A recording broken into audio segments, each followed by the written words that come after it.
Today we'll be talking about hyperlapses with the DJI Mavic 3 and how you can spice them up to make them come into life.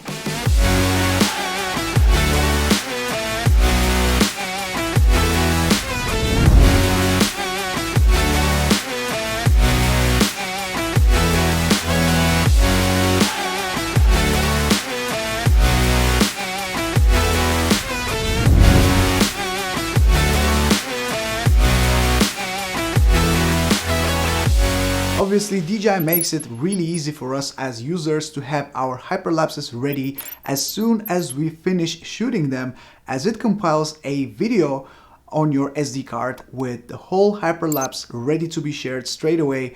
And I would say for the most part it does a pretty good job of compiling all of these shots together and putting them into one video. However, there is something that I really don't like about these pre-compiled videos. Yes, they're nice, they are okay if you want to quickly share them with someone. However, they really lack this extra touch to them that makes them look special. And if you want to do that, you will need to put some effort into those hyperlapses to make them look extra nice for everyone to enjoy. So in today's video, we'll take a look at how you can create this basic looking hyperlapse into a more professional, more vibrant and eye-pleasing super hyperlapse. Let's go. So obviously first you need to set up and shoot your hyperlapse. The number one most important thing you need to do first is to go into your camera settings after you enter hyperlapse mode and select RAW for your photo type. This will make sure you will have more data to work with when you start the editing process in post. Next, it's a matter of personal preference which hyperlapse type you will choose.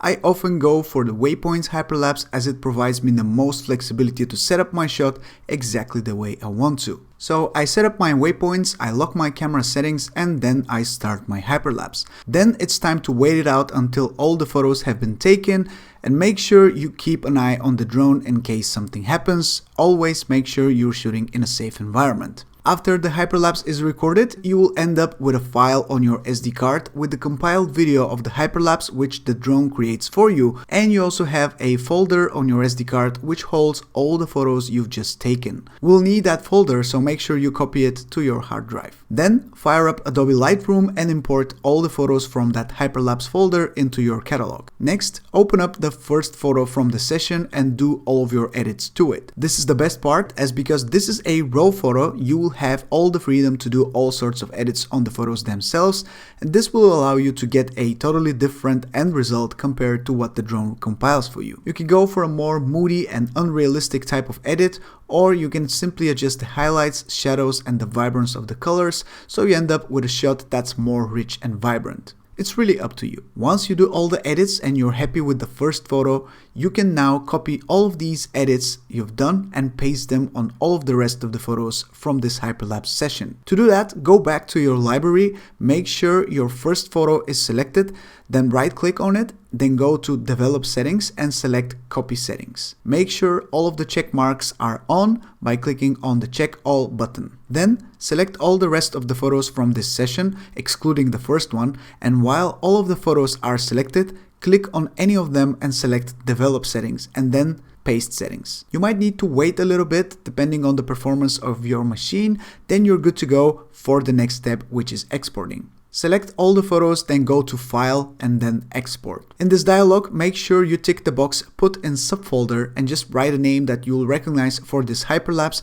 as we'll need this whole folder for the next step. Also, remember the location where you're saving the photos. Scroll down to File Settings and make sure the quality is set to 100, then you're ready to hit Export. After that, it's just a waiting game depending on the size of your hyperlapse. Usually, I tend to shoot hyperlapses around 250 photos, and that takes a couple of minutes to export, so be ready to wait for a bit. After all the photos are exported, it's time to turn all these photos into a video and then stabilize it. For that, we'll need to open Adobe After Effects. So open the software and click New Composition from Footage. This will make sure the project size will be as large as the photos themselves, giving you some extra room for zoom in or zoom out, as well as reframing for your final shot. In this new pop-up, open the folder with all the photos you just exported and make sure you select all the photos. I noticed sometimes the program does not automatically select all the photos in the folder even when you select all of them, so you need to scroll all the way down so it can detect them.